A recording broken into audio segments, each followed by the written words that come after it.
As far as our Warhammer game, we actually all survived. Absolutely shocked. We had a Chaos, a Beastman horde. And if you don't know Warhammer, pull up Beastmen here.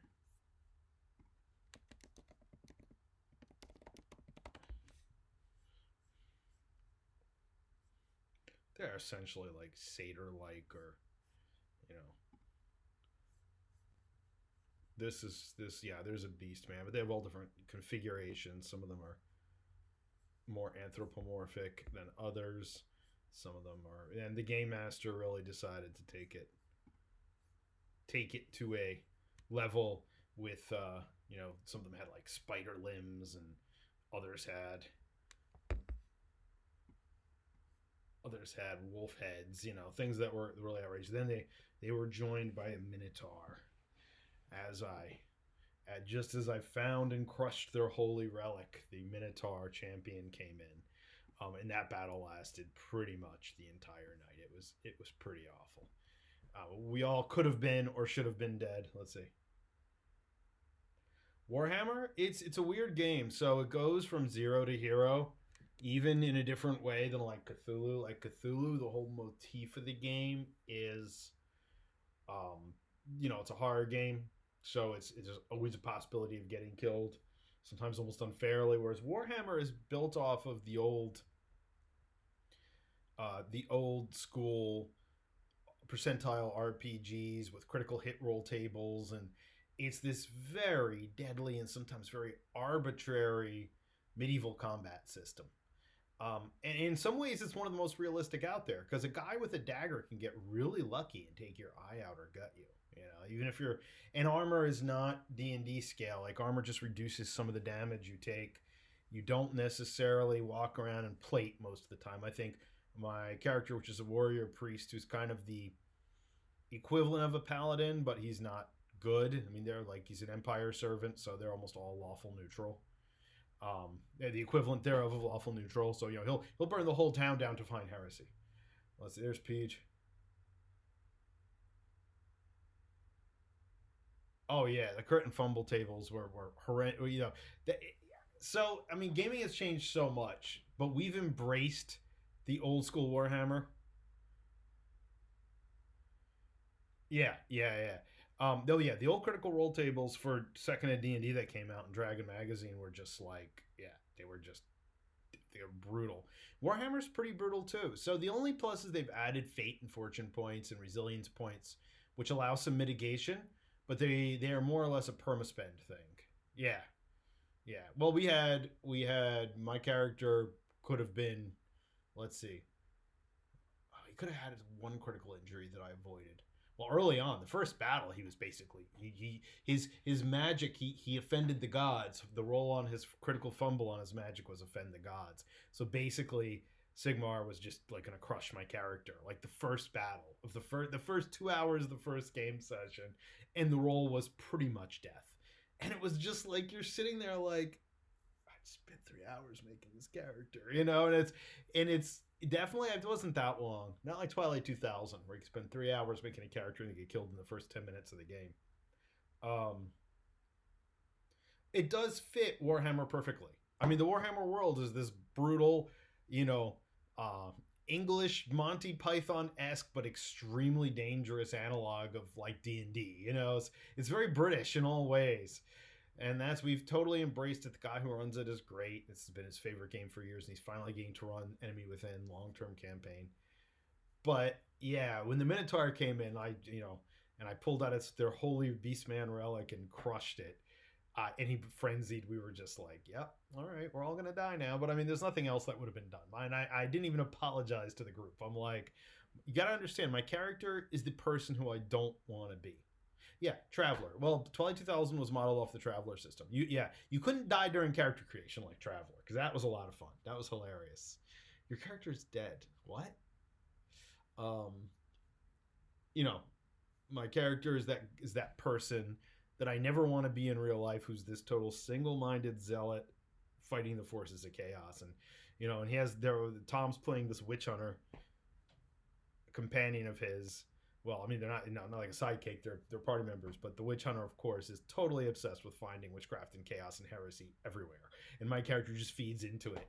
And we're playing the, and again, if you, and Andy's met Tom, but if you really know Tom, hey Jen, how's it going? If you really know um, Tom even more than me, that he is so not a zealot purist about anything, you know. So we're playing these two like basically. So we were in watching. I finally broke down and watched Wheel of Time, which was shockingly good. I have to confess, I just expected it to be sub watchable. The Order of the Light in there, I was like, oh my god, it's our characters, you know, like we're playing the villains basically. I mean, yeah, of course the undead and the chaos servants and the orcs are villains, but no, we're the real villains because we're humans. We should know better, you know, and we're zealot idiots. Not mentioning any other current or recent political figures. We won't go down that trail, but you know, being one of those people, I was like, oh my god, I'm one of those people, you know, I'm one of the tiki torch guys. You know, it's like I'm one of those guys. But it's hilarious playing a character that's really kind of this like single-minded and focused. And I've studied a lot of the Warhammer, well, not studied, played a lot of the Warhammer lore, so I'm able to spout stuff from the various, you know, Sigmarite quotes, and people are just like, oh my god, like, is that really you? You know, that's scary. You know, stop. So we're playing these zealots and faced with the chaos mob. What do? Destroy their holy relic right in front of them, and it was just like everything went batshit. And I was actually shocked everyone lived. And we only lived because we spent things like the fortune points and fate points and resilience points to avoid multiple really horrendous wounds. And it's good. I mean, it's kind of fun to play a game 5th ed. And as I've kind of said to everybody, and I've said in one of my YouTube broadcasts, I said that, you know, for as much as I love 5th ed, you know, like Andy can testify, we were able to jump in with largely people who had never played the game.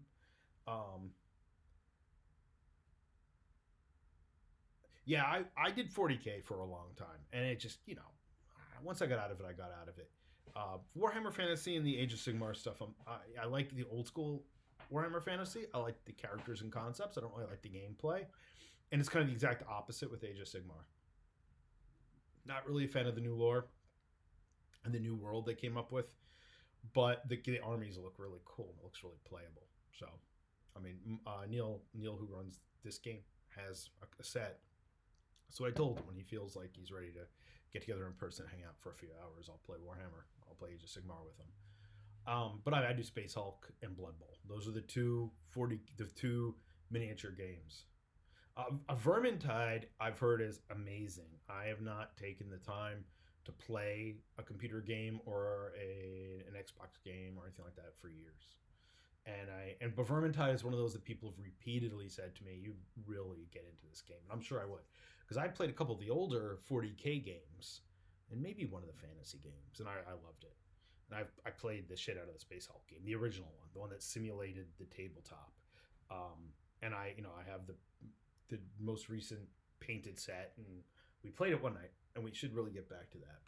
And we have a Blood Bowl league going, so that's kind of cool. It's been kind of on hold over the past couple of weeks with things,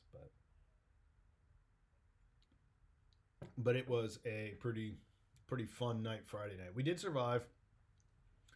The inn where this took place, that's in the middle of the forest. I forget which forest. It's north of the Empire proper. But I mean, the inn was totally destroyed. Everything in it was destroyed. Most of the innocent bystanders were dead. You know, it was this really kind of messy scene. But we walked out of it. We were actually, all the player characters actually all survived, which was completely shocking to all of us. And we even asked Neil afterwards. We were like, "Did you hold back?" He was like, "Absolutely not." He's like, "No." He's like, "It's Warhammer." You know, he's like, "You die, you die." So it was, and we took advantage, and we were pretty advantageous with some tactics. But my die rolls were horrendous. I rolled 2 100s, which is like the ultimate critical fumble in that kind of system, and 2 more critical fails on like important things in the course of an hour. And Andy, was kind of like the night Mel's Call of Cthulhu character got whacked.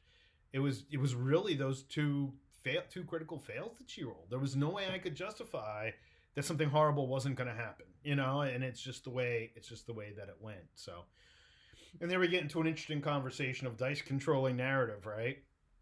Like, we're so narrative supported these days. Yeah, she got, I mean, again, she got shot in the head. And in Call of Cthulhu, even though her character technically lived because the doctor got to her in time, in Call of Cthulhu, you've been shot to the head, you've been shot in the head, you're out for a while. That's like in Warhammer. If you take one of these grievous injuries, even if your character's alive, you absolutely do not get up and walk around anytime soon. And like I said, we had several cases. Diana's character would have had a leg cut